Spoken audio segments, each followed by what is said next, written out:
Thank you, Chairman. First of all, I'm not opposed to this bill, but I do want to utilize it as a vehicle to speak about just this entire issue. You know, it's 23 years since 9/11, and we said we would never forget. Sometimes I think we have. And we passed a bill years ago, years before I was in this Congress, JASTA, which finally would have given the victims of this terrible, horrible tragedy legal recourse. And unfortunately, the way that bill was drafted, there were some technical errors, and I wouldn't call them errors, technical loopholes in it, so they never achieved that justice they were supposed to achieve.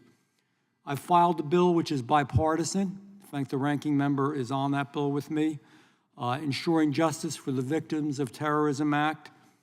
And I don't think I have to remind people of 9/11, but I'm going to anyhow, because it seems to me in those 23 years that have passed, Americans, unfortunately, some have forgotten, some never knew. I don't think I have to review, though, the horror, the pain, the broken bodies, the broken souls, the death, the disfigurement, the agony that people went through. It was awful. I was a young man at the time. And you know, time has passed, but we look back on it, there was, unfortunately, in every tragedy, there can be some good. Americans came together, men and women, East Coast, West Coast, black, white, Asian, Hispanic, it didn't matter. We were all Americans. And something that this Congress and this Senate wanted to set right was that these victims would achieve that justice, that legal recompense. And so they passed that original bill. So we now have a bill, my bill, that ensuring justice for the Victims of Terrorism Act fixes the loopholes that are in there so that they can achieve that justice. My bill makes it right. It gives these men and women, these families, these tortured people, the recompense, some modicum of hope, justice, and final closure. It is the American way to do that. So I'm going to continue to press on for that. And I know there are powerful forces out there. I'm going to be very frank. There's powerful people like the Saudis.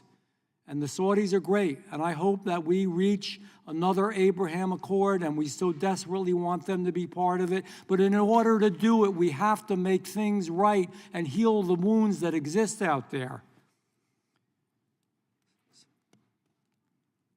It won't stop the Abraham Accords if we pass the bill that gives these victims those rights.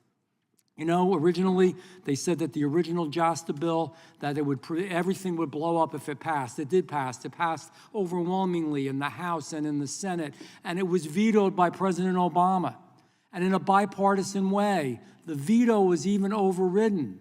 So I maintain that the majority of members of this House and the majority by far of the members in the Senate want to do the right thing and get this done. So, Mr. Chairman, I'm just going to say this. I will never forget. I do not believe that you will ever forget. I don't believe that this body, either body, should ever forget. I care about what happens with the Saudis, but God help me, I care more about what happens to these American victims who lost their mothers, their fathers, their brothers, their sisters, their daughters, and their sons. It's about time we made it right. That's what Americans do in a bipartisan way.